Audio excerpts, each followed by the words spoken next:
شامی صاحب، سر بڑا اہم دورہ یہ تصور کیا جا رہا ہے، اور جو حسین علیان صاحب ہیں وہ اس وقت دورے پر ہیں، آرمی چیف سے بھی ملاقات ہو گئی ہے۔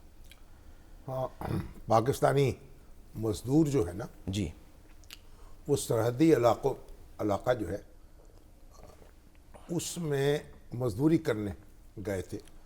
اس طرح کے مزدور، ایران کے مزدور یہاں سرحدی علاقوں میں ان کا تبادلہ ہوتا رہتا ہے، ان کو نشانہ بنایا گیا۔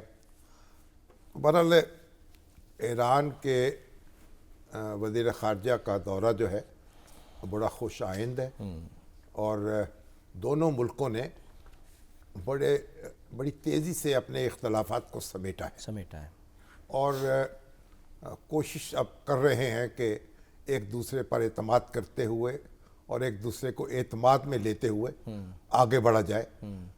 دہشت گردی جو ہے وہ تو پاکستان کا مسئلہ بھی ہے اور ایران کا مسئلہ بھی ہے، اور دونوں ملکوں کی سرحدیں آپس میں ملی ہوئی ہیں، طویل سرحد ہے، اور وہاں سے آمد و رفت بھی جاری رہتی ہے۔ تو کچھ لوگ جو ہیں وہاں چھپ کر کارروائیاں یہاں کرتے ہیں، کچھ یہاں چھپ کر وہاں کارروائیاں کرتے ہیں۔ اب ضرورت اس بات کی ہے کہ مشترکہ ایک کوشش کی جائے اور ان کی بیخ کنی کی جائے۔ تو اب بہرحال امید کی جانی چاہیے کہ معاملات سلجھیں گے اور آگے کی طرف بڑھیں گے۔ اس میں جو یہ فیکٹر ہے کہ تیسرا ملک جو انوالو ہے، اب وہ تیسرا ملک کون ہے؟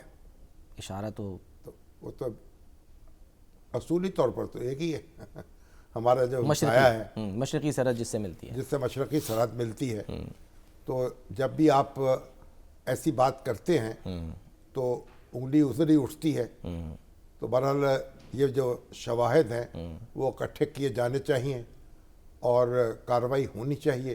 بنیادی بات یہ ہے کہ جو بھی تیسرے ملک کے عزائم ہیں ان کو مشترکہ طور پر ناکام بنایا جائے۔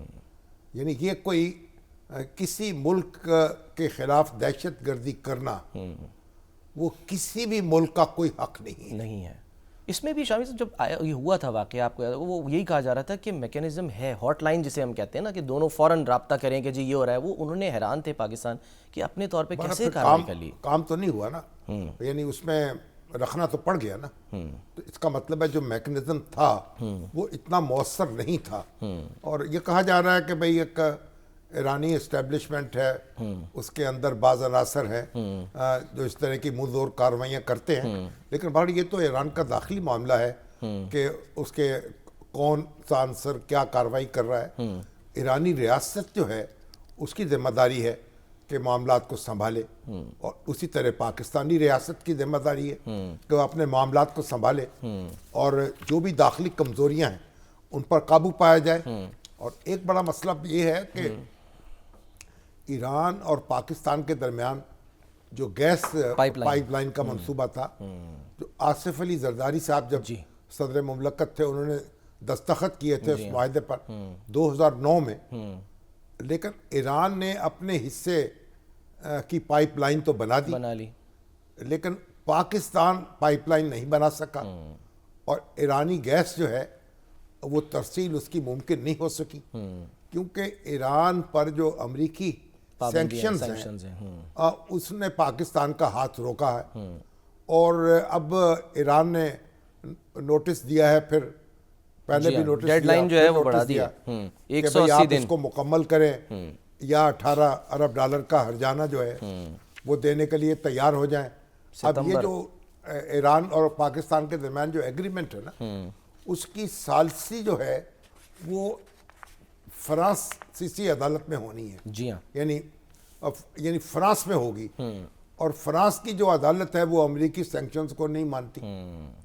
تو اب یہ بھی خبر ہے کہ ایران کے جو قانونی ماہرین ہیں وہ بھی آ رہے ہیں پاکستان، اور اس مسئلے پر گفتگو ہوگی اور بات چیت سے کوئی راستہ نکالا جائے گا کہ کیا پاکستان کی الجھن ہے اور دشواری ہے اس کو سمجھا جائے، اور پھر دیکھیں کہ کس طریقے سے راستہ نکال سکتے ہیں۔ جیسے اب ترکی جو ہے وہ بھی ایران سے گیس لے رہا ہے، اور یہی اس کا موقف ہے ایران کا کہ بھئی وہ تو لے رہا ہے، عراق بھی لے رہا ہے، انڈیا بھی لے رہا ہے۔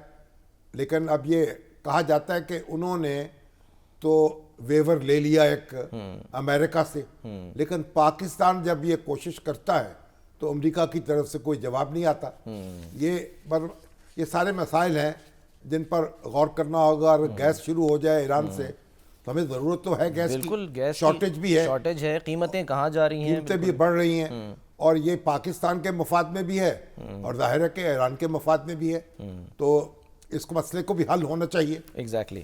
لیکن شامی صاحب یہ ماضی میں ہم نے دیکھا ہے کہ جب بین الاقوامی یعنی کہ عدالتوں میں معاملات جاتے ہیں تو پاکستان جو ہے، جیسے وہ ریکارڈنگ کا ہی ایک مسئلہ ہوا تھا، تو بڑا اس میں ظاہر سی بات ہے پھر نقصان ہونے کا احتمال ہوتا ہے، اندیشہ وہ ہوتا تو ہے۔ دیکھیں نا معاہدہ کیا ہے، اس کی شکیں کیا ہیں۔ اب اگر سینکشنز لگی ہوئی ہیں اور امریکہ کا دباؤ اس میں ہے تو پھر ہاتھ بند جاتے ہیں نا ہمارے بھی، کہ آپ یعنی ایک فائدے کے لیے کو بہت بڑا نقصان نہیں کر سکتے۔ اور ایران کی جو قیادت ہے وہ بھی اس بات کو اچھی طرح سمجھتی ہے کہ بہتر نہیں وہ کہ معاملات کے اوپر اس کی نظر نہیں ہے۔ ایگزیکٹلی۔